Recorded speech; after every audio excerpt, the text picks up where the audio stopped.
Tetapi yang jelas bahwa ada indikasi orang sekeliling presiden justru mengkhianati presiden. Tidak mungkin seorang presiden tidak tahu. Dengan mengojok-ngojok perpanjangan ataupun 3 periode. Bahkan orang-orang dekatnya. Tujuannya apa? Menjatuhkan presiden. Mengapa? Undang-undang sudah mengatakan. Jadi kalau seorang presiden mau dengan alasan apapun juga yang menjabat lagi melanggar dari undang-undang, maka rakyat bisa mengusirnya. Jadi orang-orang tadi sebenarnya akan mendorong presiden ke jurang. Ini kan kurang ajar. Tidak masuk logika sebagai negara pribumi, sebagai bangsa yang menyatakan kemerdekaan, lahir undang-undang ini, RUU KUHP menjadi KUHP. Tidak mungkin. Undang-undang kan untuk melindungi rakyatnya. Tetapi ini terbalik, betul melindungi penguasa. Sehingga kejadian sekarang ini pasti ada invisible hand dari negara luar untuk bekerja secara sistematis. Pemimpin yang sebenarnya adalah dalam setiap saat, selalu dalam pikiran dan hatinya adalah rakyatnya. Memimpin dengan segenap penuh hati dan pikirannya untuk rakyatnya. Bukan rakyatnya yang selalu memikirkan bagaimana pemimpinnya.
Assalamualaikum warahmatullahi wabarakatuh. Ini menarik sekali. Tetapi apa yang dikatakan Pak Mulyadi tadi menarik sekali.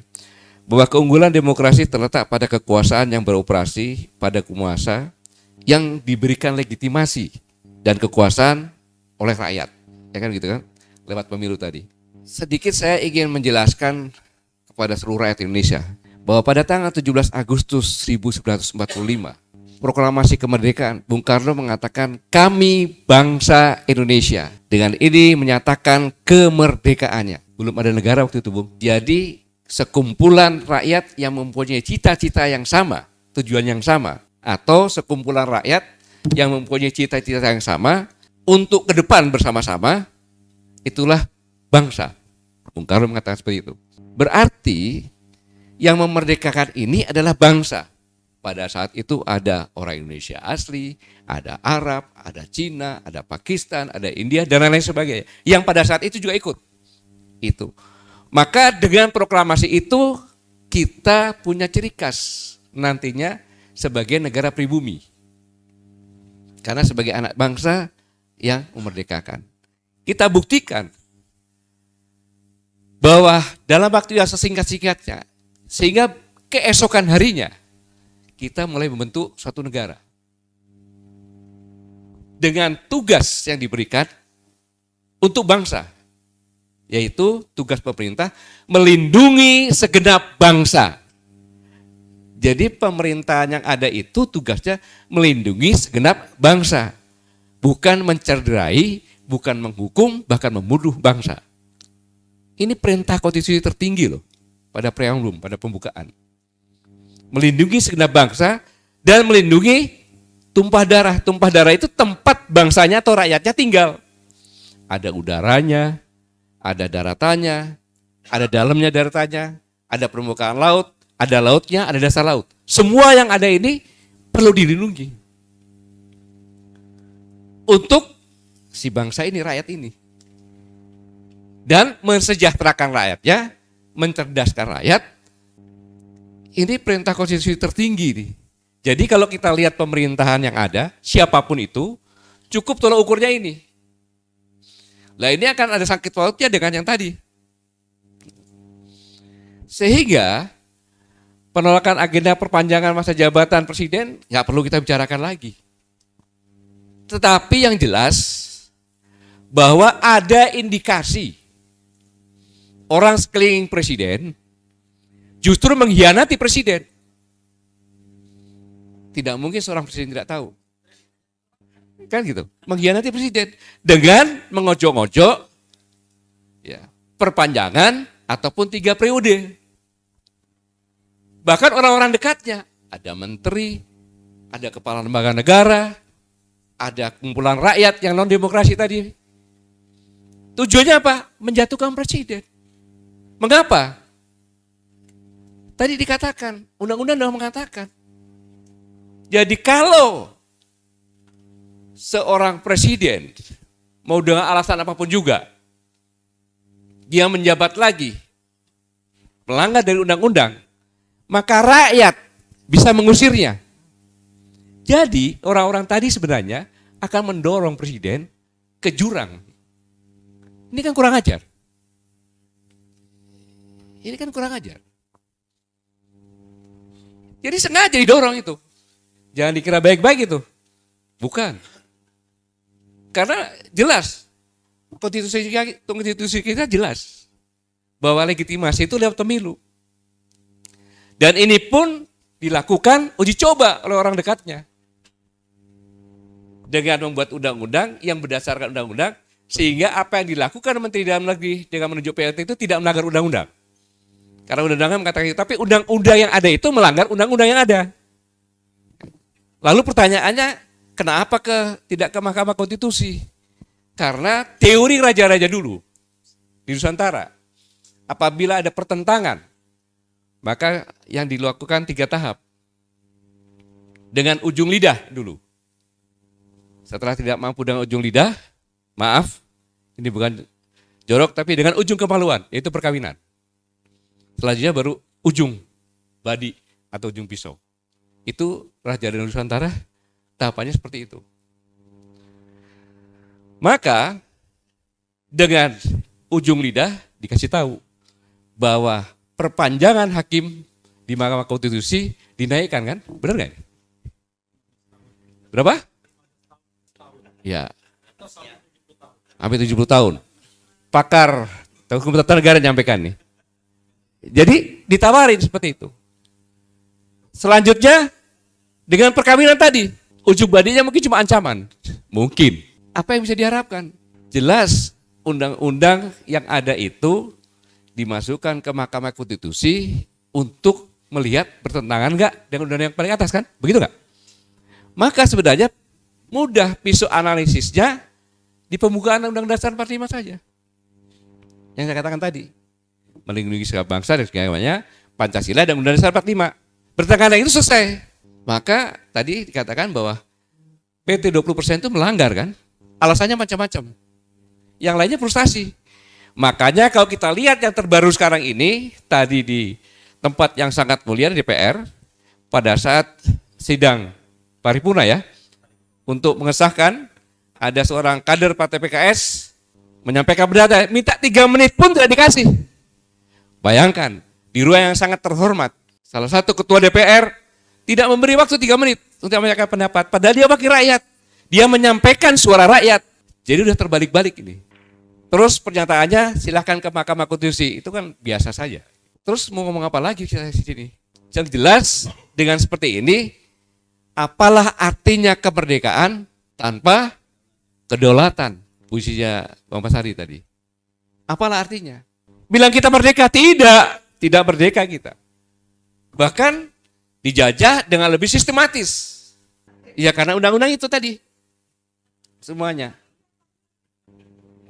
Nah, inilah yang saya katakan tadi bahwa berbondong-bondong orang sekitar pemerintahan ini justru membuat jebakan-jebakan Batman, saya bilang, untuk mendorong masuk jurang.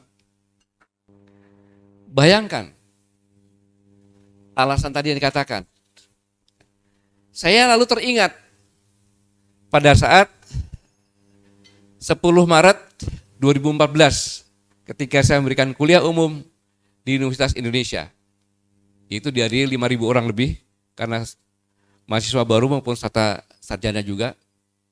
Ketika saya tanya, apabila Anda menjadi presiden, bukan presiden Indonesia, tetapi negaramu terancam karena krisis ekonomi, pangan dan air, melihat Indonesia sebagai peluang, apa yang kamu lakukan terhadap Indonesia? Dengan cara soft apapun silakan. Apa yang dilakukan? Saya ingat benar, membeli undang-undang. Waktu itu masih Pangkostrat, gimana caranya udah dibeli?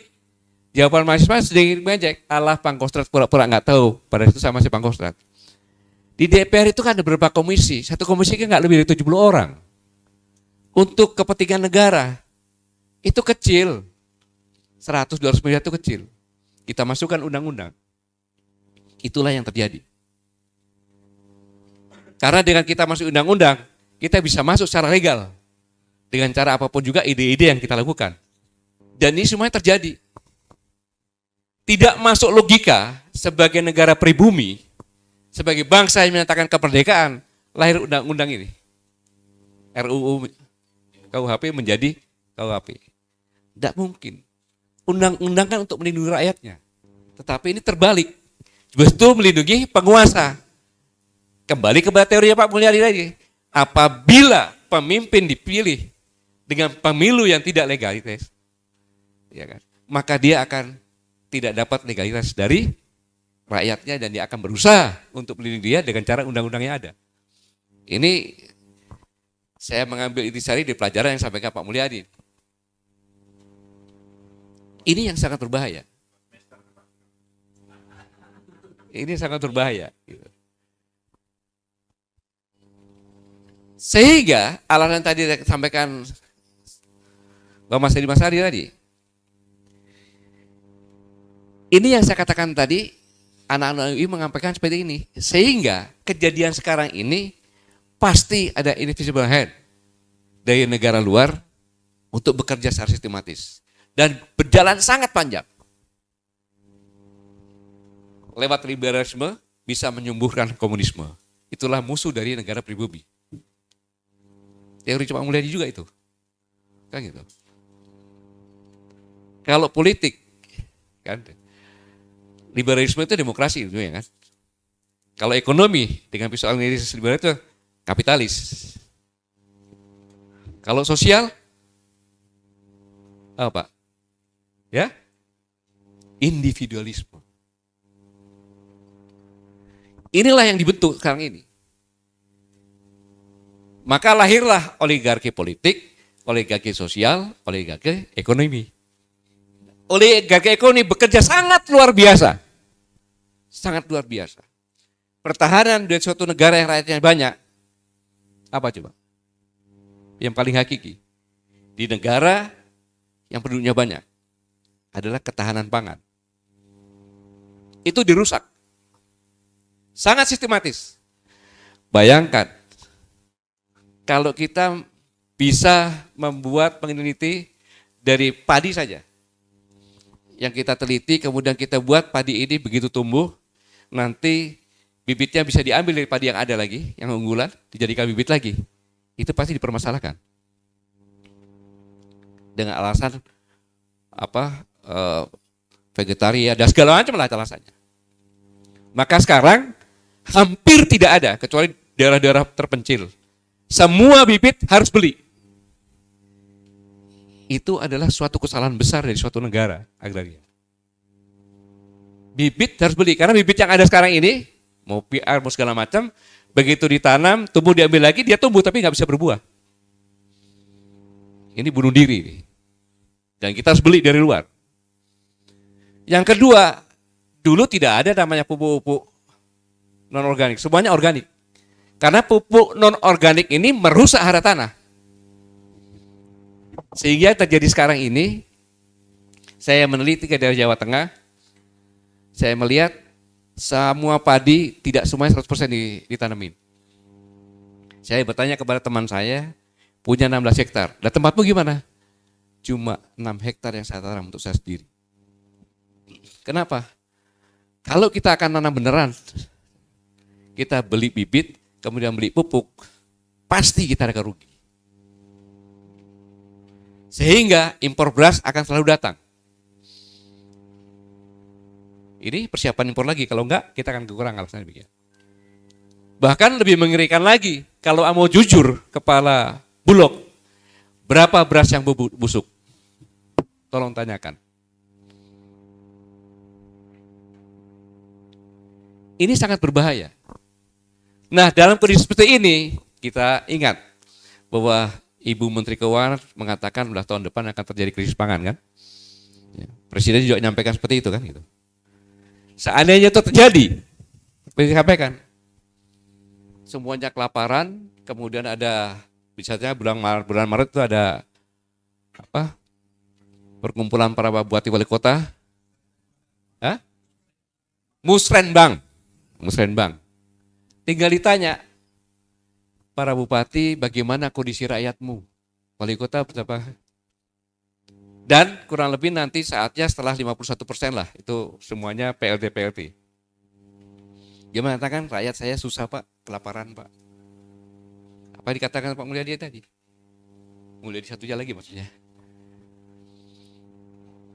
Saya punya uang nih. Saya juga berpikir kira-kira bagi yang terbaik. Apakah untuk pemilu atau untuk BLT, membantu rakyat? Jangan jawab sekarang, silakan kembali dulu. Pasti jawabannya nanti dengan sambil menangis lah, apa segala macam lah. Lebih baik Bapak berikan saja. DPR pun sama, tanpa pemilu tambah 2 tahun ya lumayan. Yang PLT tambah 2 tahun bisa tambah lagi kan itu. Ini rencana yang sangat sistematis. Tapi sebenarnya rencana ini adalah untuk memasukkan presiden ke jurang kehancuran. Karena jelas melanggar konstitusi. Ada pertanyaan, di mana polisi, di mana TNI karena tulang punggungnya? Saya bilang, tidak ada Kapolda yang lulusan di bawah tahun 2000. Benar nggak? Belum ada Kapolda. Berarti hampir semua Kapolda itu tadinya ABRI. Benar nggak? Karena undang-undang TNI Polri kan di 2002. Ya kan? Maka saya yakin, aku yakin, semua Kapolda ke atas dan TNI yang sekarang pernah bersumpah di atas Alkitab masing-masing. Dengan pertanyaan, bersediakah saudara-saudara disumpah? Bersedia. Dengan cara agama apa? Yang Islam bilang Islam, yang Hindu bilang Hindu, yang Kristen bilang Kristen, yang Buddha bilang Buddha. Ikuti kata-kata saya. Demi Allah saya bersumpah akan selalu setia kepada Negara Kesatuan Republik Indonesia yang berdasarkan Pancasila dan Undang-Undang Dasar 1945. Dan sumpah itu pribadi, karena bukan letnan, saudara-saudara. Dan setiap prajurit maupun polisi, itu pada saat masuk, yang didoktrin adalah agama. Kenapa? Karena dia akan disumpah. Apabila ada pelanggaran terhadap Pancasila dan Undang-Undang Dasar 45, karena dalam sumpah itu satu napas, Pancasila dan Undang-Undang Dasar 1945. Pasti akan bangkit. Yaitu yang katakan bahwa sekeliling presiden itu ingin menjerumuskan presiden ke jurang dengan neko-neko seperti ini. Apalagi dengan tambahan tadi yang tadi RUU KUHP menjadi KUHP. Bayangkan penghinaan itu sangat luas sekali kan. Jadi kesimpulan saya bahwa disinilah koalisi aksi menyelamatkan Indonesia ini ingin menyelamatkan Indonesia. Ingin pemerintah ini berjalan dengan baik sampai pada akhir jabatannya dengan baik, sehingga kita bisa melaksanakan demokrasi dengan benar, jujur, adil, luber, bisa memilih pemimpin yang sebenarnya, di mana pemimpin yang sebenarnya adalah dalam setiap saat selalu dalam pikiran dan hatinya adalah rakyatnya. Ya, memimpin dengan segenap penuh hati dan pikirannya untuk rakyatnya. Bukan rakyatnya selalu memikirkan bagaimana pemimpinnya ya gitu. Bukan sebaliknya. Saya pikir ini kesimpulan yang saya bisa sampaikan dari semua pembicara. Tadi yang simpulkan juga dari lagunya Bang Reffi. Kemudian dari Bang Azimah Hadi dan Dr. Mulyadi. Terima kasih saya bahkan pembelajaran. Sehingga kalau ya saya menyimpulkan kurang baik, kurang benar, ya itulah saya dengan penuh kekurangan. Terima kasih. Wassalamualaikum warahmatullahi wabarakatuh.